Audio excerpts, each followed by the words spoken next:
नमस्कार मित्रांनो, Shanikrupa agro industries plot number E17 MIDC बारामतीमध्ये स्वागत आहे.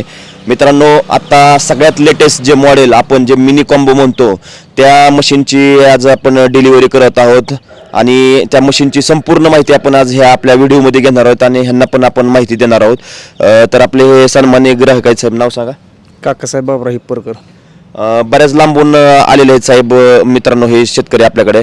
तर साहेब, मशीनचा स्टॉक वगैरे आहे का आपल्याकडे पहिला वगैरे, बाकी कसे म्हणजे मशीनचा स्टॉक आहे का? सगळ्या मशीनचा स्टॉक आहे हो का? आहे. मित्रांनो, आपल्याकडे सर्व प्रकारच्या मशीन म्हणजे साईड टोकरी असतील, बॅक टोकरी असतील, मका स्पेशल थ्रेशर मशीन असतील, संपूर्ण मशीन आपल्याकडे एका छताखाली पाण्याचं एकमेव ठिकाण म्हणजे Shanikrupa agro industries plot number E17 MIDC Baramati. तर मित्रांनो, ह्याचं असं आहे की वैशिष्ट्य असं आहे की त्याच्यामध्ये मित्रांनो आपल्याकडे लोन पण सुविधा आहे आणि एक्सचेंज पण सुविधा आपल्याकडे शनिकृपा ॲग्रो इंडस्ट्रीजमध्ये आहेत. तर तुम्हाला जर हे मशीन हवं असेल तर तुम्ही आमच्या शनिकृपा ॲग्रो इंडस्ट्रीजला भेट देऊ शकता.